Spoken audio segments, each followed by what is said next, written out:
कहानी का नाम बंदर और बुद्धिमान कछुआ। बहुत समय पहले की बात है। एक जंगल के किनारे एक नदी बहती थी। उस नदी में एक बुद्धिमान कछुआ रहता था। उसका नाम था टोनी। टोनी शांत, समझदार और सभी जानवरों का मददगार था। नदी के पास एक शरारती बंदर मोंटू पेड़ों पर उछलता कूदता रहता था। मोंटू बहुत तेज था पर बिना सोचे काम करता था। एक दिन मोंटू ने देखा टोनी धीरे धीरे तैरते हुए नदी पार कर रहा है। मोंटू ने चिल्लाया, अरे टोनी, तुम इतने धीरे क्यों चलते हो? मैं तो झटपट नदी पार कर लूं। टोनी मुस्कुराया, धीरे लेकिन सोच समझकर चलना जरूरी है। मोंटू, हा हा हा, मोंटू हंसा, मैं दिखाता हूँ कैसे झटपट नदी पार करते हैं।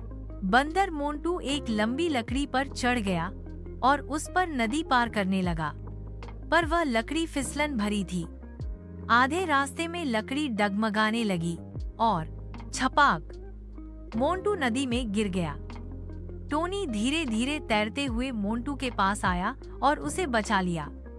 मोंटू कांपते हुए बोला, धन्यवाद टोनी, अब समझ आया तेजी से नहीं, सही तरीके से काम करना चाहिए।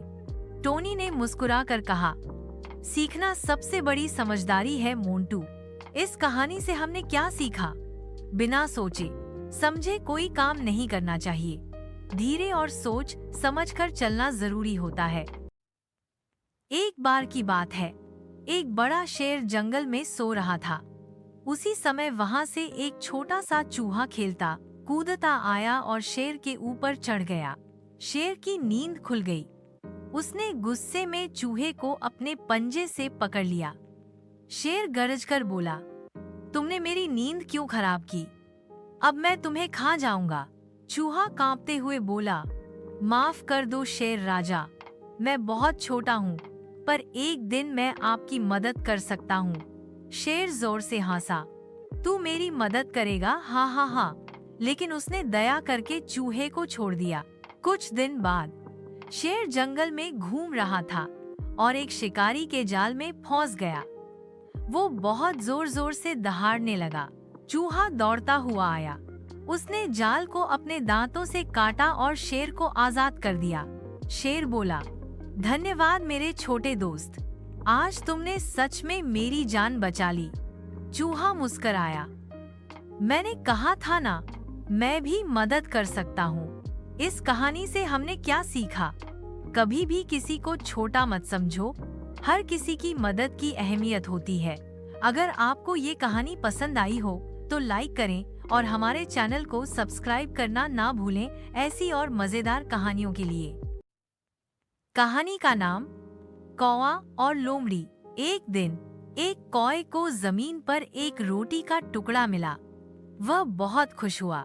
कौवा उड़कर पेड़ की ऊंची डाली पर जा बैठा और सोचने लगा, अब मजे से खाऊंगा। उसी समय एक चालाक लोमड़ी वहां से गुजर रही थी। उसने कौवे के मुंह में रोटी देखी। अरे वाह, आप तो इतने सुंदर और समझदार दिखते हैं। क्या आपकी आवाज भी उतनी ही प्यारी है? कौवा लोमड़ी की बातों से खुश होकर काऊ काऊ करने लगा और रोटी नीचे गिर गई। धन्यवाद कौवे भैया, रोटी तो स्वादिष्ट थी।